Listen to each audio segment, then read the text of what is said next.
Bienvenue dans la 5e partie de mon making of. Pour les nouveaux, le lien de mon clip sur les débuts de Miles Morales est dans la description.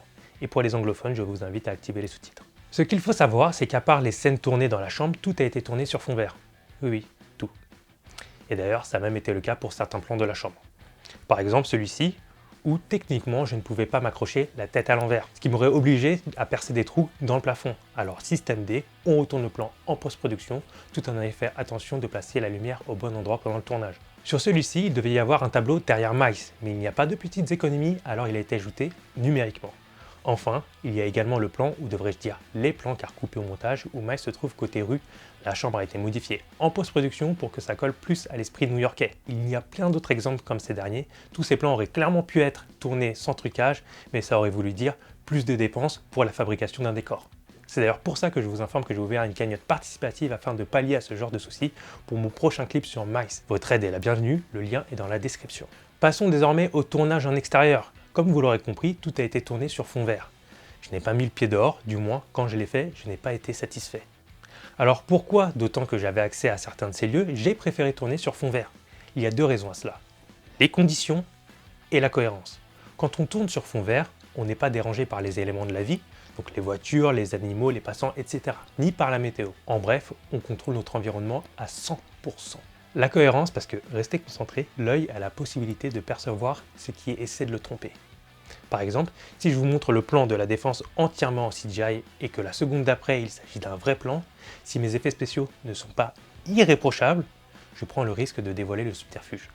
Alors qu'en vous montrant que de la CGI, en gros pour vos yeux, elle devient réalité. Néanmoins, refaire la défense en 3D n'a pas été ma première option. Au contraire, je me suis d'abord renseigné pour pouvoir tourner mes plans en drone. De cette façon, le seul élément faux à l'image aurait été mon modèle 3D. Mais c'était beaucoup trop coûteux et compliqué. Encore une fois, par souci de budget, je ne l'ai pas fait. De ce fait, dès que je le pouvais, afin de ne pas abuser de la CGI, je me mettais en scène sur fond vert, ce qui a donné lieu à des moments, ma foi, assez sympathiques.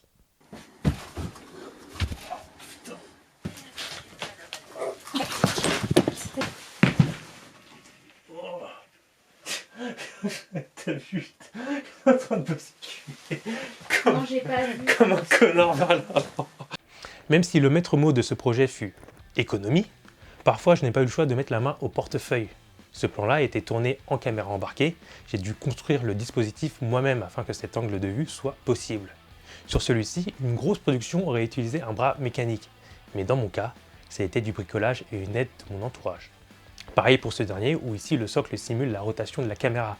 Alors comme au rendu, c'est la caméra qui bouge et pas moi, la lumière devait bouger elle aussi. Ce que m'a appris cette expérience, c'est que pour l'immersion et le réalisme, il est beaucoup plus intéressant de filmer en conditions réelles, c'est-à-dire de se déplacer sur les lieux en question ou de construire un décor.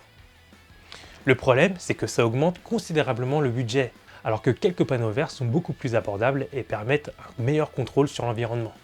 Alors de ce fait, quelle est la meilleure chose à faire? Je pense qu'il n'y a pas de réponse toute faite, mais que c'est seulement une question de besoin et de ressources. La preuve que pour faire un tournage, il faut juste un truc qui filme, mais pas que.